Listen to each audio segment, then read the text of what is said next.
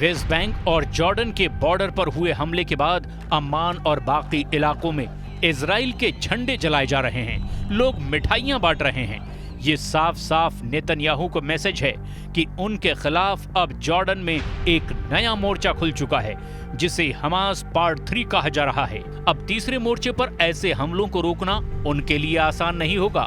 ये बात नेतन्याहू से ज्यादा बाइडेन के लिए बहुत बड़े तनाव की वजह बन सकती है। फिलहाल पश्चिम एशिया की मीडिया में इजराइल के पूर्व प्रधानमंत्री एहूद बराक के एक बयान से बहुत ज्यादा चर्चा है।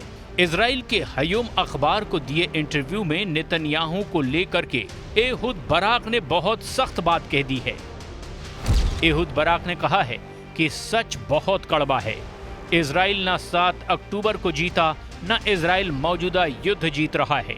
सच्चाई ये है कि हम हार की चौखट पर खड़े हैं। अब इस बयान का मतलब क्या निकाला जाए, क्योंकि टारगेट पर तो साफ साफ नेतन्याहू हैं। युद्ध हारने वाली बात सुनकर इजराइल में तनाव बढ़ने लगा है। अपने पूर्व प्रधानमंत्री की बात ने नेतन्याहू और उनकी सरकार को बहुत बेचैन कर दिया है और अब ये बेचैनी इजराइल की फौज में भी फैल सकती है और यही सबसे बड़ा खतरा है।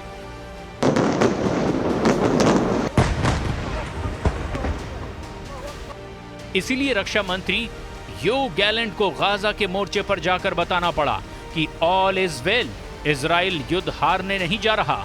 योव गैलेंट बार बार इजराइल के मोर्चे पर जाते हैं, लेकिन इस बार उनका सैनिकों के बीच पहुंचना बहुत जरूरी हो गया है, क्योंकि एहुद बराक ने इजराइल में खतरे की घंटी बजा दी है। אנחנו בעזה צריכים להשיג את שתי המטרות שלנו, גם לחסל את החמאס וגם להחזיר את החטופים, ואנחנו על העניין הזה בכל הכוח. במקביל לנושא הזה, אנחנו מסתכלים על כל הזירה, וזה אומר שבזמן שאתם נלחמים כאן בעזה, אנחנו נערכים גם לכל דבר שיכול לקרות בצפון. आपने देखा पहला news maker Hamas chief Yahya Sinwar, जिसने जॉर्डन में हमास पार्ट 3 की शुरुआत कर दी है। आपने दूसरे न्यूज मेकर को देखा, इजराइल के पूर्व प्रधानमंत्री एहुद बराक, जिन्होंने दावा किया है कि गाजा और लेबनान मोर्चे पर इजराइल की 100% गारंटी है। अब देखिए तीसरे न्यूज मेकर हैं अमेरिका के पूर्व राष्ट्रपति डोनाल्ड ट्रंप, जिनका दावा है कि अगर कमला हैरिस अमेरिका की अगली राष्ट्रपति बनी तो इजराइल 2 साल के अंदर पूरी तरह मिट जाएगा। इजराइल के मिटने और खत्म होने की चेतावनी दे रहे हैं Donald Trump. If Kamala Harris wins, terrorist armies will wage an unceasing war to drive Jews out of the Holy Land, and you know it. And we've had a great relationship with Israel. वहीं दूसरी तरफ America के central command के general Michael Kurilla ने Israel की military leadership से मुलाकात की है। इस दौरान जनरल कुरिल्ला को बताया गया कि गाजा से लेकर वेस्ट बैंक में ऐसे ऑपरेशन चलाए जा रहे हैं और साथ ही साथ ईरान के खतरे को लेकर भी बहुत सी बातें की गई है, क्योंकि ईरान ने अब तक हमास चीफ इस्माइल हानिया के मर्डर का बदला नहीं लिया है। ये मीटिंग साफ साफ बता रही है कि तेहरान को लेकर तेल अवीव में बहुत बड़े फैसले लिए गए हैं। इस वक्त इजराइल और अमेरिका की ऐसी मीटिंग को लेकर सबसे ज्यादा अलर्ट ईरान है।